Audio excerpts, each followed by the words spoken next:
Election கிட்ட வர நேரத்தில் தமிழ்நாடோட ஹாட்டஸ்டான டாபிக் என்னன்னு பார்த்தா டீலிமிட்டேஷன்னா என்ன, ஏன் வந்து இது திமுக அரசு எதிர்க்கிறாங்க அப்படின்றத பார்க்கலாம். டீலிமிட்டேஷன்னா தொகுதி மறுசீரமைப்பு.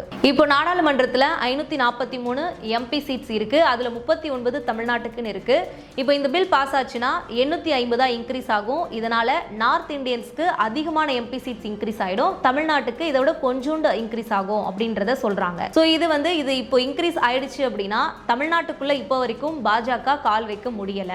இப்போ நம்ம போட போற ஓட்டுமே ஜீரோ பேலன்ஸா கன்சிடர் பண்ணிடுவாங்க. சோ நம்ம பண்ணக்கூடிய ஊழல்லாம் தமிழ்நாட்டுக்குள்ள வெளிவந்துடும் அப்படின்றத கன்சிடர் பண்ணிட்டு சென்ட்ரல் கவர்மெண்ட் இந்த மாதிரி ஒரு பிளான் பண்ணதை இப்போ திமுக அரசு ரொம்பவே எதிர்த்துக்கிட்டு இருந்தாங்க. சவுத்தை பொறுத்த வரைக்கும் கேரளா, கர்நாடகா, தமிழ்நாட்டில் பாப்புலேஷனை இன்க்ரீஸ் பண்றதுல ரொம்பவே கண்ட்ரோல்டா இருப்பாங்க அண்ட் வெல் எஜுகேட்டட் பர்சன்ஸா இருப்பாங்க. ஆனா நார்த்ல அப்படி கிடையாது. அவங்களோட பாப்புலேஷன்ஸ் இன்க்ரீஸ் பண்ணிக்கிட்டே தான் இருப்பாங்க. இதனால அங்க வந்து ஓட் பேங்கிங் அதிகமா வரும். இதனால பாஜகவினர் அங்க அதிகமா ஆட்சியில இருக்காங்க. அப்போ இங்க கம்மியா இருக்கு, இங்க கண்ட்ரோல்டா இருக்குன்றதால இங்க வந்து தமிழ்நாட்டுக்குள்ள பாஜக கால் வைக்க முடியாம இருக்காங்க. சோ இதை வச்சுட்டு திமுகவினர்லாம் என்ன சொல்றாங்கன்னா, இப்போ இவங்க இந்த இன்க்ரீஸ் பண்ணிட்டாங்கன்னா பாஜக தமிழ்நாட்டுக்குள்ள உள்ள வந்துரும், நம்மனால இங்க இருந்து குரல் கொடுக்க முடியாது. சோ இதனால நார்த் இந்தியன்ஸ் இங்க தமிழ்நாட்டுல அதிகமா வருவாங்க அப்படின்றதையே குறிப்பிட்டு முதல்வர் ஸ்டாலின் அவர்கள் வீடியோ போட்டாங்க. இந்த மாதிரி கருப்பு கொடி ஏத்துனாங்க, இந்த பேப்பர் எல்லாம் எரிச்சாங்க. சோ இதை வந்து பாஜகவிற்கும் தமிழ்நாட்டில் இருக்கக்கூடிய ஆளும் கட்சியான திமுகவுக்கும் ஒரு மோதல் வந்துச்சு அப்படின்னே சொல்லலாம்.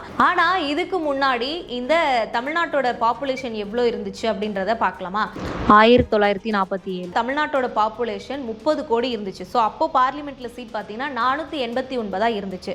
அது அப்படியே 1950 இருந்து 52ல் 490 மாறுச்சு. 1971 72 பாத்தீங்கன்னா 71 சென்சஸ் பேஸ்ன் பண்ணி 542 இன்க்ரீஸ் பண்ணாங்க. அப்படியே 2022 3ல பாத்தீங்கன்னா 543 இன்க்ரீஸ் பண்ணிட்டாங்க. அதுக்கப்புறம் அந்த சீட்ஸ் அப்படியே தான் இருந்துச்சு. ஏன்னா இந்தியாவில் பாப்புலேஷன் கண்ட்ரோல் பண்ணாங்க, நார்த் இந்தியன்ஸ்ல அப்படி பண்ணல. சோ இதனால இப்போ வரைக்கும் 543 எம்பி சீட்ஸ் இருக்கு. இந்த 2026ல இவங்க பில் பாஸ் பண்ணியிருந்தாங்க அப்படின்னா 850 இன்க்ரீஸ் ஆகி இந்நேரம் வந்து நார்த் இந்தியன்ஸ் தமிழ்நாட்டுக்குள்ள கால் வச்சு அதிகமான ஓட் பேங்கிங் வாங்கி அவங்க இஷ்டத்துக்கு அவங்க இருந்திருப்பாங்க அப்படின்றத அந்த திமுகவினர் குறிப்பிட்டு நிறைய வதந்திகளை பரப்பிட்டு இருந்தாங்க. சரி, இப்போ இந்த பில் வந்து யார் பாஸ் பண்ணுவா, எப்படி வந்து இது ஸ்டார்ட் ஆகும் அப்படின்னா, டீலிமிட்டேஷன் கமிஷன் ஒன்னு இருக்கு. அங்க ரிட்டையர்ட் ஆன சுப்ரீம் கோர்ட் ஜட்ஜஸ் தான் பொறுப்புல இருப்பாங்க. ஆல் ஸ்டேட் கமிஷனர்ஸும் மெம்பரா இருப்பாங்க. இப்போ ரூலிங்ல இருக்கக்கூடிய பிஜேபி என்ன மாதிரி ஸ்டெப் எடுத்திருக்காங்கன்னா, 2021 சென்சஸ் படி பார்க்கும் பொழுது இப்போ பாப்புலேஷன் வந்து இன்க்ரீஸ் ஆயிட்டாங்க,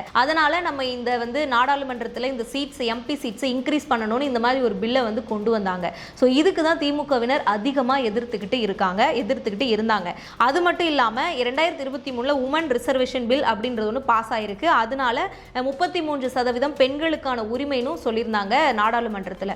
ஸோ இது எல்லாத்தையுமே எதிர்த்து திமுகவினர் போராட்டம் பண்ணி அவங்க பண்ணக்கூடிய ஊழல்லாம் இன்னும் நடந்துகிட்டே இருக்கணும்னு பிஜேபியை தமிழ்நாட்டுக்குள்ள கால் வைக்க கூடாது அப்படின்றதுல தெளிவாக அவங்க வந்து சில வதந்திகள் எல்லாம் பரப்பிட்டு இருக்காங்க. அதுவும் இந்த எலெக்ஷன் கிட்ட நெருங்கி வரும் பொழுது 39 எம்பி சீட்ஸ் இருக்கும் பொழுது 7.18% இருக்குது. இதுவே 59 ஆச்சுன்னா 7.23% மாறும். சோ இது நல்ல விஷயம் தானே. இதையே வந்து திமுகவினர் எதிர்க்கிறாங்கன்னா, நான் சொன்னதுதான் முன்னாடியே, அவங்க பண்ணக்கூடிய ஊழலா இருக்கட்டும், சென்ட்ரல் கவர்மெண்ட்ல இருந்து வரக்கூடிய ஸ்கீம்ஸா இருக்கட்டும், அது எதுவுமே வந்து நின்றோம், நம்ம வந்து இங்க ரூல் பண்ண முடியாது, பிஜேபி வந்து இங்க ரூல் பண்ண ஆரம்பிச்சிரும் அப்படின்ற ஒரு குறிக்கோள்ல திமுகவினர் இந்த மாதிரியான போராட்டங்களை பண்ணாங்க. சோ இதுக்கு தொடர்ந்து அவங்க வந்து போராட்டம் பண்ணாங்க, கருப்பு கொடி ஏத்துனாங்க, நிறைய விஷயங்கள்லாம் பண்ணிக்கிட்டே இருந்தாங்க. கடைசியா பார்க்கும் பொழுது நேற்று இந்த பில் வந்து ரத்தாயிடுச்சு. ஸோ இதுக்கு திமுகவினரா இருக்கட்டும், தலைவர், தொண்டர்கள் எல்லாருமே கேக்கு வெட்டி பட்டாசு வெடிச்சு இனிப்பு சாப்பிட்டு நல்லா கொண்டாட்டம் பண்ணிட்டு இருந்தாங்க.